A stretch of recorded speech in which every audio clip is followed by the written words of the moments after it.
ano ni nga numero, swak man.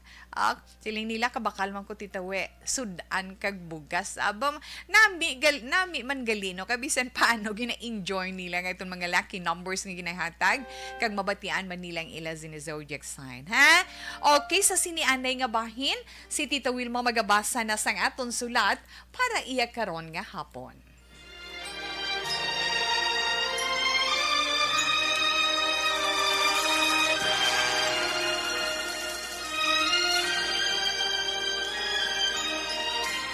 Dear Tita Wilma, ang kabuhi sang tao napunan sang kalipay, kasadya, kasubo, kasakit, kadalagan, kag kapaslawan.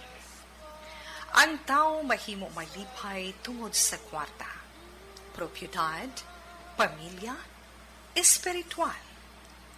Sa inyong mga eksperyensya sa kabuhi, kalipay man ukon kasakit, tugutin ninyo ako nga maging kabahin diri.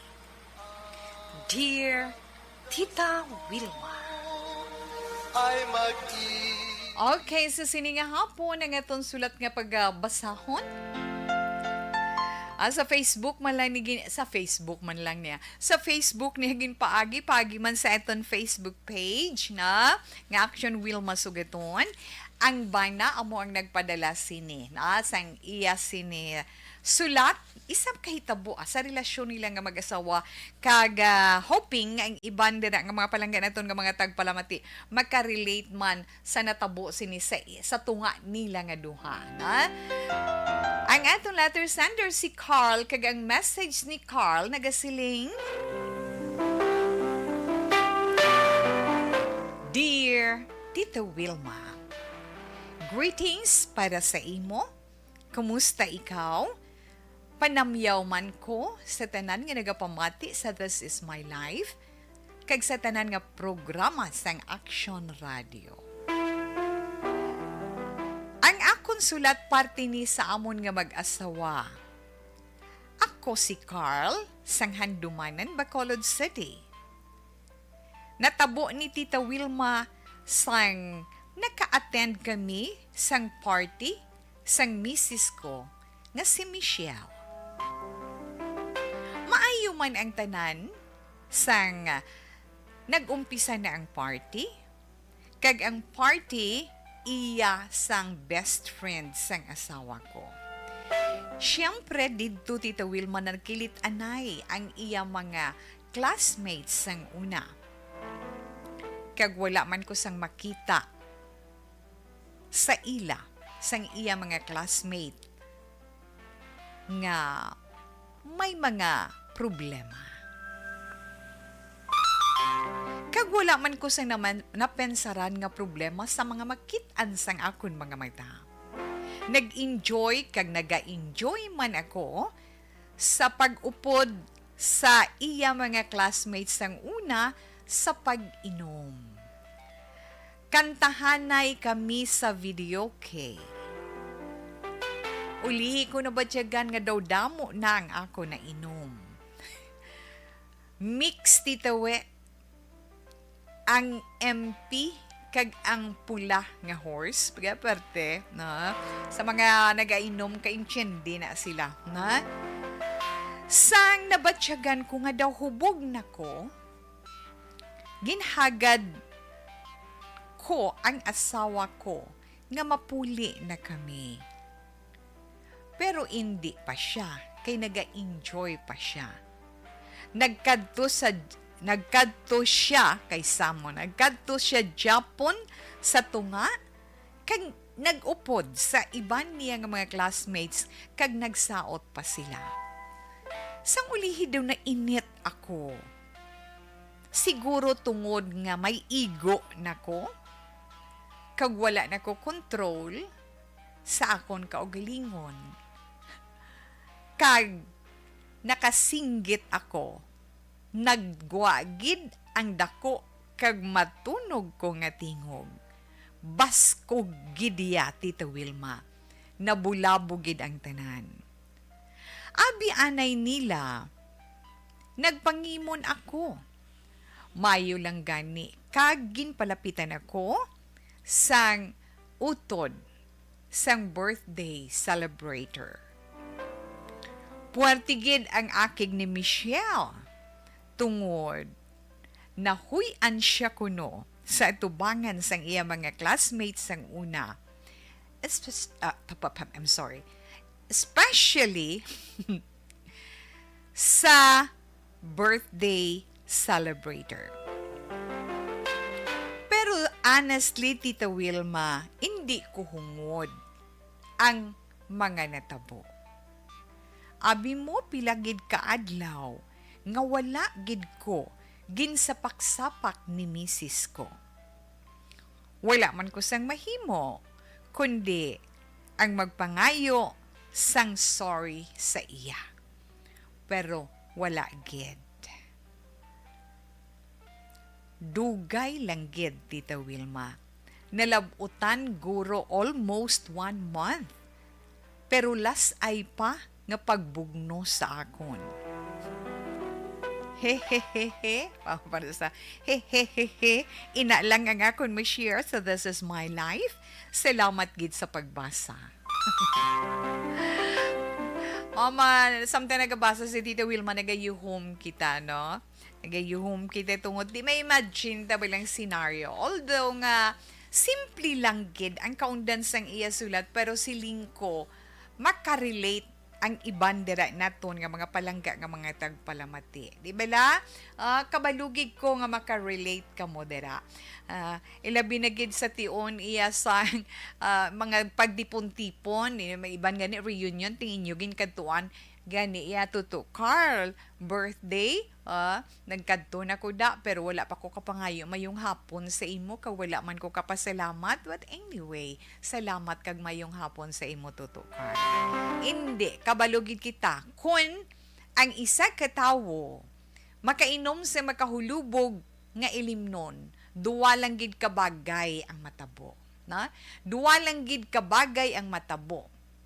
Either maghipos siya kung magtulog na lang o kung ginapasugtan niya nga magsaka sa iya ulo ang espiritu sang ilimnon kag nan dira nagakatabo nga masiling ka nga hindi ko man hungod hindi ko man hungod nga amo gidto ang matabo, wala man ko do wala gani ko kabalo. O may mga amo sina nga mga tao, di ba la? Iban gani nining gawd-gahod na siya nga tawo, pero kung mahubog, puwerti man kahipos. May ara na iya iban kung mahubog, matulog na lang mo na. May ara naman iban, nga kung makainom, kadamo lang sa mga nagakatabo, no? Nga kung makainom, baka daw ka nami isaot, kanta o kanta, iba naman, ti amo na ang ginhimo sang nimo na. Ang iba naman na siling nila nga, may maoy na siya kung makainom pero kabalugid ko no kagintilawan ko gid kung paano mahubog ang isa ka tawo bisan wala ko nagainom sang una madumduman ko na hindi may banan ako na kalain niya sa akon kung mahubog gahibi ko iya na no may amo na duson may ara man nga kadlaw duson sige kahibi amo na gali na wawa ay nagig ko nagliwat-liwat nan amo na siya so may mga lain-lain nga mga reaction sa iton na lawas ini makahulubog nga ilimnon that ara na lang na iya sa natungdan kung anong dapat mo himuon so nakakuha ikaw dira sang leksyon tuto Carl di ba may leksyon nga dala ang hitabo sa imo na subong kabalo ka na nga kung mahubog ka gaano kagali okay man na kung magtinipon-tipon okay man na mag-inom-inom lingaw-lingaw pero may control kinahanglan kid kag kung mabatyagan mo nga daw daw naigo ka na gamay relax ting iban nga masiling nila inom sige lang la inom kay kon magkapangihi agwasaw ay naman na no, may mga amon sina nga mga tao na pero wala ko gapati nga kung ang tao mahubog nagakadula sa iya kaugalingon nagakadula sa gusto ni nga paminsaron hindi ara paminsaron mo kayong kada ko namin lam daw mo na nan daw may amo may sinat so sa imo ang natabo, wala mo na control ang kaugalingon mo, wala mo na control ang imo sini nga nabatyagan, kay tigin hagad mo na si Michelle nga mapuli kamo na ti ma-enjoy pa siya ya kay ti hamakon mo mga classmates niya pa guys, hindi mo former classmates niya. I don't know kung sa college o kung sa high school, pero sadya niya magtinipon-tipon kung mga classmates mo sa high school, no, amo ginang pinakaya pinakasadyayanan. So kung paminsan ron taman, kung husto ang dalagan sa utok mo, nga masyagit, kaya tudo-tudo nga nag-enjoy ang mga tao sa palibot mo, hindi mo mabasol si Michelle. Kung naglain ang iabuot, hindi mo siya mabasol. Kung nga wala ikigin sa paksapak, lawig-lawig pa, ha? Hindi, lawig-lawig yan, kung malapit sa kabulan, hindi ka pa sa pakon sa asawa mo. Mga ilang ko ng asawa mo, may ara iyang hindi kapag sa pakon pabayan ka, hindi pa kapag atipan nun, pero may ara man nga asawa nga may sila ang bana, pero sa gihapon ang role, ang papel bilang asawa ginahimo sa gihapon, galing wala lang did mahanay lang no, may ara sina iya, pero nakadepende naman sa mag-asawa na. So lessons learned to Carl next time. Kung updon ka gani ni Michelle, pag updon ka gani ni Mrs., kontrola lang kaugalingon mo na. Okay man inom-inom lang, pero may limitasyon lang bala, na? May limitasyon lang. Magsiling ta may limitasyon kung may pagtinipon-tipon ti social na yan, social drinking, paamo ka na bala. Amo lang na iyang himuon mo, na? Laban lang istorya. Laban lang istorya. Kung hindi ka man pala istorya, pamati ka lang. Pamati ka lang sa ilagi na istoryahan. Okay. Maintindihan ka gina ni Mrs. Nabugno naman sa, di ba? Maintindihan ka na ni Mrs. mo sa uliya, kaya nag-say sorry ka naman kag sa mga tao nga to dito sa mga classmates niya. Tiya galing na misinterpret sa hambal mo gani, bas abi nila, nagpangimon ka pero hindi gali. Tandaan mo lang ina-leksyon na para sa imo. Next time hindi na dapat masulit pa. Nga kung amo gani sinang mga sitwasyon, dapat hinay-hinay lang sa pag-inom. Tisping lang para nga amat-amat jute bisan magdugay pa kamo do hindi ka bala maigo tudo na mayo lang gani kay wala ka to sang na-encounter nga katapat mo titani gamo na amo na siya kinahanglan lang gid sa mga amo sina nga mga bagay kung mag-inom-inom, mahubog na ay nga mga anak, kontrolon gid ang kaugalingon para maging matawhay ang tanan, hindi gid kita kay ti huya man na sang asawa mo ilabi na gid kun gina pabugal ka sang asawa mo sa iya mga classmates, tapos out of nowhere kibot yung asawa mo, gulpik lang imong nagsyagit pabalik-balikon ko man na natabo na to kag hindi ka na mabasol, ara naman nag-away na kamo nga duha ni Michelle, pero siling mo ginabugno-bugno ya ka, pero lasay bawi lang to bawi lang kay Michelle. Kag kinanglan stay safe as always and stay cool. Kinanglan cool ka lang. Okay? Bisan sa balay practice na po. Sa balay gani, pwede ka man gani ka video kay, di ba? Pwede ka man kainom. Bisan nagawalay-walay kada, pwede ka da kainom-inom. Pero practice man na nga makontrol mo kaugalingon mo. Bisan sa balay na lang para matamat. Kay hindi mo na madula, kay imo na iabatasan.